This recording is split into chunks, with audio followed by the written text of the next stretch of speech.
하나님께서 이 자리에 함께 계십니다. 하나님께서 우리를 사랑하십니다. 할렐루야. 오늘은 요한일서 강의 네 번째로 사랑을 증명해야 하는 이유, 사랑을 증명해야 하는 이유라는 제목으로 함께 말씀을 묵상해 보겠습니다. 저희 아들이 태권도를 하는데요, 2달에 한 번씩 심사를 봅니다. 그날도 역시 4시까지 오라 그래서 가서 앉아 있었습니다. 아들이 심사를 보는데 열심히는 하는데 왠지 모르게 얼굴에 자신감이 없어 보입니다. 이 녀석이 연습을 열심히 안 했나 하는 생각이 들었습니다. 그러고 나서 심사가 다 끝난 다음에 이제 사범님이 페런츠한테 가서 인사하라 그랬습니다. 그런데 반석이가 움직이지 않고 거기 가만히 서 있습니다. 그래서 사범님이 물어봅니다. 너 왜 거기 서 있니? 그랬더니 아빠가 안 왔어요. 그래서 사범님, 네 아빠 저기 계시지 않느냐? 그랬더니 그제서야 저를 본 겁니다. 그래서 저한테 와서 인사를 하는데 얼굴에 눈물이 글썽글썽합니다. 아빠가 안 온 줄 알고 한 겁니다. 그래서 자신감도 없었고 그리고 와서 아빠를 보니 반가웠겠죠. 그런데 그 전주에 어떤 일이 있었냐면 걔가 상을 받는데 아이고 목사님 또 반석이 상 받았다고 자랑하시네. 상을 받는데 제가 깜빡하고 못 갔어요. 이모한테 들어보니까 그 옆 친구 부모님이랑 같이 사진 찍었대요. 그래 얼마나 그 마음이 아프던지. 그러니까 그 경험이 있으니까 아빠가 또 안 왔구나 생각을 한 거예요. 그래서 속으로 그래 미안하다. 근데 반서가 나는 할아버지가 한 번도 온 적도 없단다. 그 얘기를 하고 싶었어요. 여러분, 하나님은 우리를 사랑하십니다. 항상 우리를 바라보고 계십니다. 하나님은 우리에게 너무나 많은 관심을 가지고 계십니다. 그리고 그 눈으로 우리를 바라보고 계십니다. 그걸 믿으면 자신감이 있고 그걸 믿지 못하면 자신감이 없어집니다. 그리스도인의 자신감은 하나님이 나를 사랑하신다는 믿음으로부터 오는 줄 믿으시길 주의 이름으로 축원합니다. 하나님은 우리를 사랑하시는 게 확실합니다. 그런데요, 하나님은 우리가 하나님을 사랑하시는지 확신하실까? 성경은 우리에게 하나님을 향한 사랑을 증명하라 라고 말씀하고 계십니다. 요한복음 14장에 예수님은 이렇게 나를 향한 사랑을 증명하라 라고 말씀하셨고 요한 1서 말씀도 마찬가지입니다.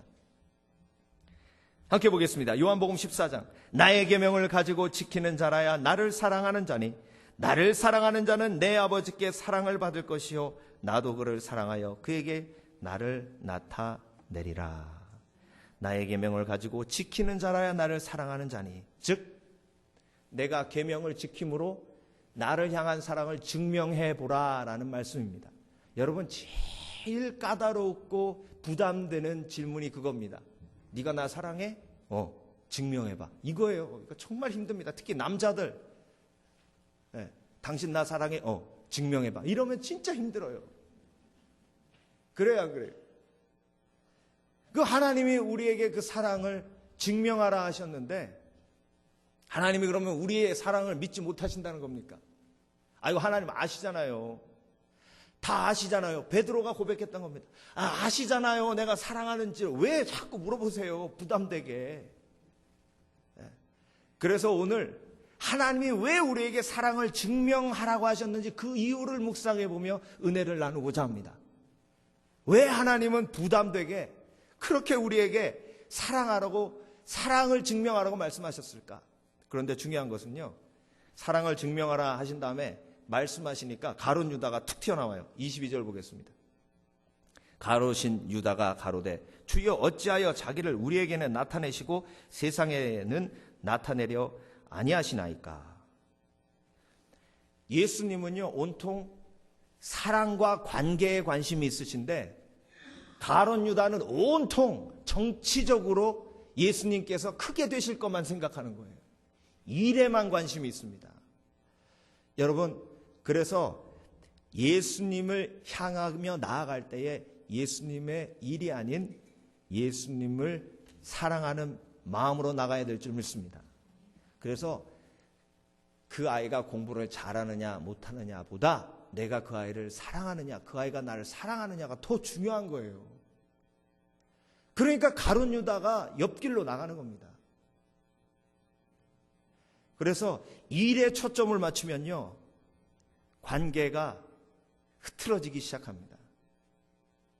그래서 예수님은 사랑하느냐 그렇지 않느냐를 항상 점검하셨다는 겁니다. 내가 돈을 얼마나 벌어다 주느냐, 내가 얼마나 남편을 위해 열심히 일하느냐가 중요한 것이 아니라 나에게 해야 할 질문은 내가 정말 아내를 사랑하느냐, 내가 정말 남편을 사랑하느냐입니다. 그랬더니 예수님께서 또 한 번 똑같은 말씀하십니다. 예수께서 대답하여 가라사대 사람이 나를 사랑하면 내 말을 지키리니 내 아버지께서 저를 사랑하실 것이요 우리가 저에게 와서 거처를 저와 함께 하리라. 사랑을 증명하라 하신 것입니다. 가룟 유다야, 내가 지금 이스라엘을 회복하고 회복하지 않고가 중요한 것이 아니라 나는 네가 정말 나를 사랑하는지가 중요하다. 네 사랑을 나에게 증명해보라 이겁니다. 왜 요한일서에도 하나님께서 그렇게 말씀하셨을까요?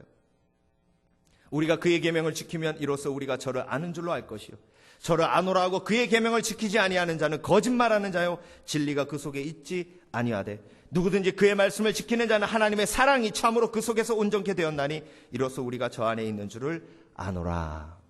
요한일서에서도 동일하게 사랑을 증명하라고 말씀하십니다. 그래서 여러분, 하나님께서 우리에게 사랑을 증명하라고 하시는 이유를 두 가지로 함께 묵상해 보겠습니다. 첫 번째, 요한일서에 나와 있는 대로 사랑을 증명해야 하는 이유는 우리가 우리 자신을 속이기 때문에 그렇습니다. 뭐라고 말씀하셨죠? 거짓말하는 자다 말씀하셨습니다. 누구든지 그의 말씀을 지키는 자는 하나님의 사랑이 참으로 그 속에서 온전케 되었나니 3절 보면 저를 아노라고 그의 계명을 지키지 아니하는 자는 거짓말하는 자요 진리가 그 속에 있지 아니하되. 요한일서 1장 8절은 뭐라 하셨습니까? 우리가 만일 죄 없다 하면 스스로 속이고 또 진리가 우리 속에 있지 아니할 것이요 말씀하셨습니다. 그러니까 죄인이요 제일 많이 속이는 사람은 내 자신이에요. 죄인이 제일 많이 속이는 사람은 내 이웃이 아니라 내 부모님이 아니라 내 자신을 제일 많이 속이는 겁니다. 그래서 성경은요 내 이웃을 속이지 말라라는 말씀보다 내 자신을 속이지 말라라는 말씀이 더 많아요. 찾아보세요. 야고보서 1장 22절 26절 너희는 도를 행하는 자가 되고 듣기만 하여 자신을 속이는 자가 되지 말라.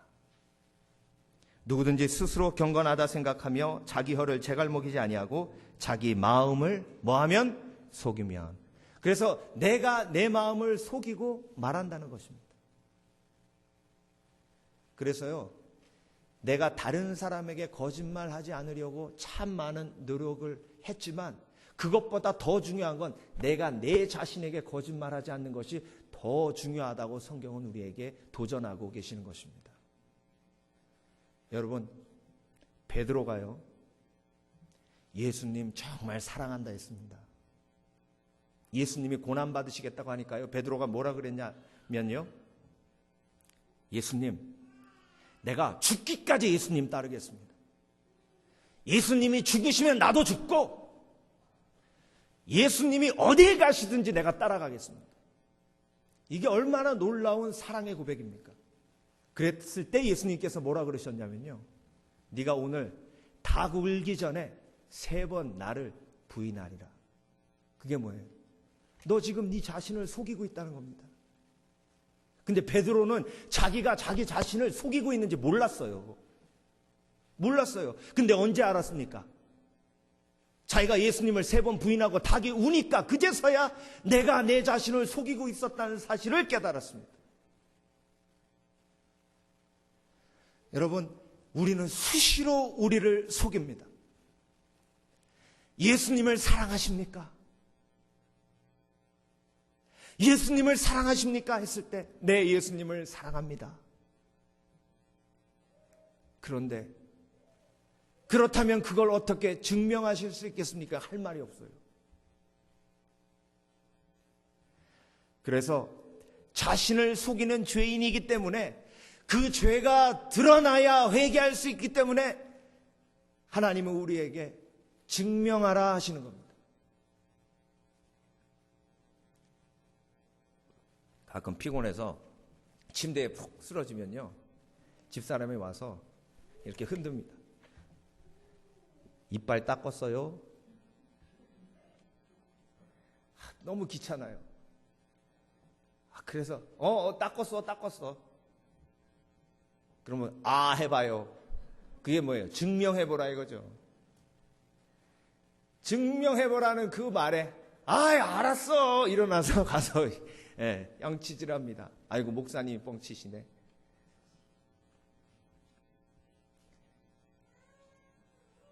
증명이란 거짓말을 거짓말되게 합니다. 그래서 예수님께서 우리에게 말씀하시는 겁니다. 네가 진정으로 나를 사랑하느냐?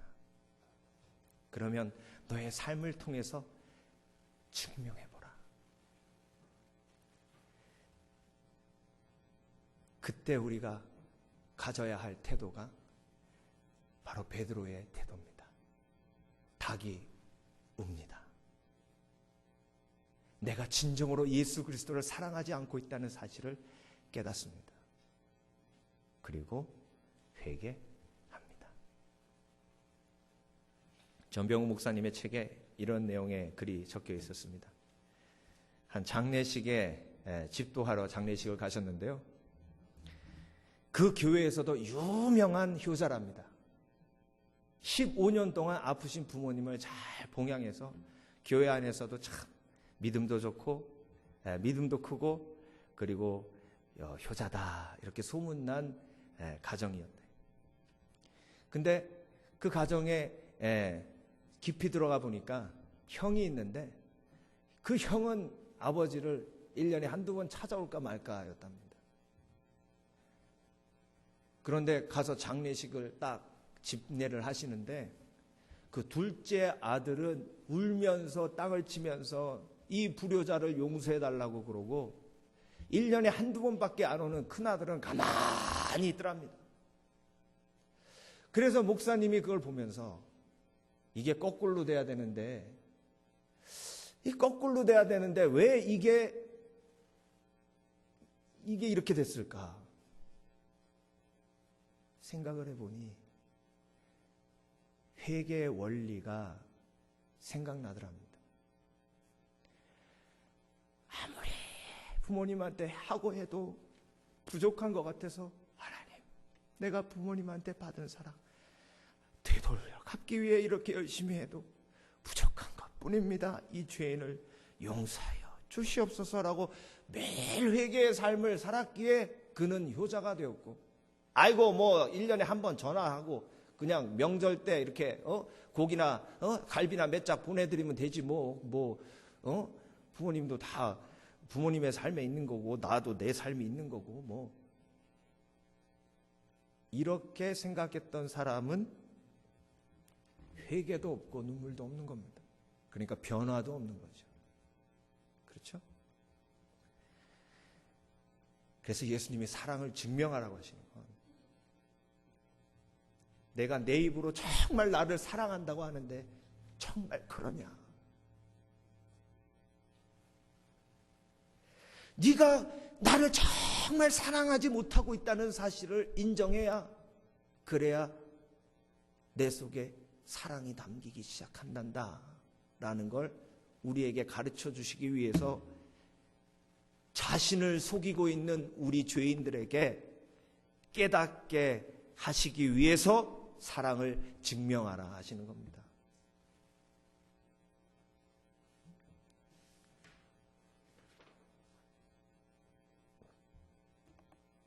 그래서 두 번째, 사랑을 증명해야 하는 이유는요, 사랑 없음을 회개해야 사랑할 수 있기 때문에 그렇습니다. 만일 우리가 죄 없다 하면 스스로 속이고 또 진리가 우리 속에 있지 아니할 것이요, 만일 우리가 우리 죄를 자백하면 저는 미쁘시고 의로우사 우리 죄를 사하시며 모든 불의에서 우리를 깨끗게 하실 것이요. 여러분, 베드로가 정말 예수님을 사랑하는 사도가 되었습니다. 정말 누가 봐도 베드로는 예수님 사랑했습니다. 그런데 베드로가 그런 삶을 살기 위해서 예수님께서 베드로에게 자기 자신을 속이기 있는 죄를 드러내신 겁니다. 그리고 나서 예수님이 갈릴리 바닷가에서 다시 한번 베드로에게 물어보십니다. 베드로야, 내가 나를 사랑하느냐? 네, 주님이 아십니다. 베드로야, 내가 나를 사랑하느냐? 네, 주님이 아십니다. 베드로야, 내가 나를 사랑하느냐? 네, 주님, 제가 주님을 사랑합니다. 그럼 내 양을 먹이라. 베드로가 울며 회개하고 난 다음에 내 속에 예수 그리스도를 사랑하는 그 사랑이 없음을 깨닫고 회개한 다음에 그때에 베드로는 참된 사랑의 사람으로 변화될 수 있었습니다. 여러분, 나는 부모님을 온전히 사랑할 수 없는 더러운 죄인입니다. 나는 내 사랑하는 아내를 진심으로 사랑할 수 없는 더러운 죄인입니다. 나는 사랑하는 내 남편을 온전히 사랑할 수 없는 더러운 죄인입니다. 내가 내 자녀를 진심으로 사랑할 수 없는 더러운 죄인입니다. 그걸 받아들일 때에 그때 하나님의 사랑이 나에게 임하게 되는 것입니다. 피아노 콘서트를 준비한다고 엄마가 혼내면서 막 가르칩니다. 그래서 저도 한몫해가지고 같이 혼냈어요. 빨리 연습하라고. 그런데 속에서 지금 네가 너를 위해 혼내고 있냐? 아니면 이 아들을 위해 혼내고 있냐? 아이고, 성령님, 콘서트 하면서 틀리면 창피하잖아요. 밥 목사 아들인지 다 아는데. 아니나 다를까 어제 와장창 무진창 틀렸습니다. 근데 끝나고 나서 하나님이 내 죄를 깨닫게 하신 거예요. 그렇죠? 나는 나에게 거짓말했습니다. 아유, 하나님, 이거 나를 위한 것도 하지만 얘를 위한 거예요. 사실 얘를 위한 거죠. 혼내가지고 피아노 잘 치면 뭐 내가 피아노 잘 칩니까? 지가 피아노 잘 치지? 그게 거짓말 아닙니까? 나 위한 거 아니에요. 걔는 피아노 잘 치거나 안 치거나 상관도 안 합니다. 다 부모 욕심이지. 그거 회개하고 나서요, 어제 탁 틀리는데 끝나고 나서 제 방에서 반서가, 난 네가 무지하게 자랑스럽다. 그렇게 많이 틀렸는데도 포기하지 아니하고 끝까지 그걸 해냈다니 정말 자랑스럽다. 그랬더니 씩 웃어요.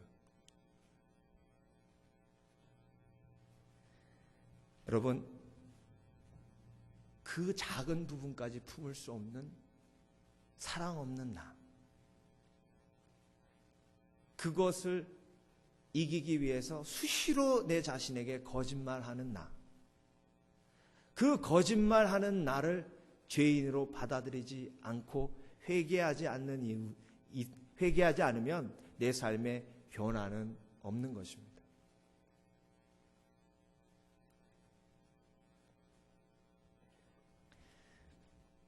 선교지 인도네시아 갔을 때 참 미운 현지 형제 한 명이 있었어요. 정말 미웠어요. 그 미운 이유가 뭐냐면 영어를 잘해요. 뭐 지금도 버벅거리지만 그때는 미국에 온 지 3개월밖에 안 돼서 모든 게 다 너무 영어 영자만 들어가면요 머리에 쥐가 날 정도로 그렇게 힘든 때예요. 나는 힘들어 죽겠는데 미국에서 공부 하나도 안 한 현지 인도네시아 청년이 영어를 너무 잘하니까 진짜 얄밉더라고. 걔가 한마디만 딱 하면 지가 영어 잘한다고 또 자랑하네. 저한테 기도를 시켰는데요. 제가 기도를 버벅버벅 하고 끝냈는데 그 형제가 딱 치고 나와서 그 기도를 이어가서 끝냈어요. 그러니까 더 밉죠. 아주 그냥. 근데 제 속에 갈등이 있는 거예요. 야, 내가 이 인도네시아에 이 영혼을 사랑해서 주의 복음을 전하러 왔는데 사랑하기는커녕 미워하고 여기서는 인내하면 안 됩니다. 자빠졌네 이래야 됩니다. 사랑이 없는 내가 너무 괴로운 겁니다. 인정하는 것이 너무 힘든 겁니다. 그런데 내 자신을 속일 수 없는 것입니다. 왜? 성령께서 나의 마음을 주장하시기 때문에 그렇습니다. 그래서 요한 1서에서 우리에게 말씀하고 계십니다. 내 형제를 미워하는 것이 곧 살인하는 것이다. 그게 뭐예요? 내 사랑을 증명해야 하는데 너는 내 도움 없이, 보혜사 성령님의 도움 없이 내 아들도 사랑 못하는 연약한 죄인이라는 겁니다. 여기서 우리의 교만이 깨어져야 됩니다. 내 힘으로 내 와이프 사랑 못합니다. 내 힘으로 내 남편 온전히 존경 못합니다. 내 힘으로 온전히 부모님 공경 못합니다. 내 힘으로 내 자녀들 온전히 사랑 못합니다. 그래서 성령님의 도우심이 필요합니다. 요한복음 14장 나를 사랑하는 자는 나의 계명을 지키는 자니라고 말씀하신 다음에 그 다음에 바로 하신 말씀이 보혜사 성령님의 말씀이었습니다. 네 힘으로는 안 되지만 성령의 도움으로 가능하다는 겁니다. 네가 내 자신에게 거짓말하지 않고 사랑 때문에 회개하면 내가 보혜사 성령을 너에게 보내 성령의 열매를 맺게 하겠다는 겁니다. 사랑, 희락, 화평, 오래 참음, 자비, 양성, 충성, 온유, 절제, 너의 회개 속에 예수 그리스도의 십자가를 붙들고 회개할 때에 성령의 능력이 너에게 온전히 임할 것이라는 것입니다. 그래서 그 말씀이 우리에게 소망과 희망이 되는 것입니다. 할렐루야. 사랑을 증명하는 가장 좋은 방법은 말씀대로 하는 것입니다. 사랑은 언제나 오래 참고, 그래서 내가 그 사람을 얼마만큼 사랑하느냐는 얼마만큼 그 사람 때문에 참을 수 있느냐를 보면 알 수 있습니다. 그것이 사랑을 증명하는 것입니다. 베드로가 예수님을 사랑했기에 십자가에 거꾸로 달려 죽는 것도 참을 수 있었던 것입니다. 그러니까 그만큼 참을 수 있기에 그 사랑을 증명하는 것이죠. 근데 그 사랑이 어디서부터 왔어요? 베드로, 죄인인 베드로에게 온 것이 아니라 성령의 능력으로부터 온 것입니다. 나는 과연 내가 사랑하는 그 사람을 위해서 얼마만큼 참을 수 있을까? 못 참으면 회개해야죠. 그러니까 못 참으면 회개하든지 아니면 참으면 감사하든지. 근데 못 참는데도 회개 안 하니까 변화가 없는 겁니다.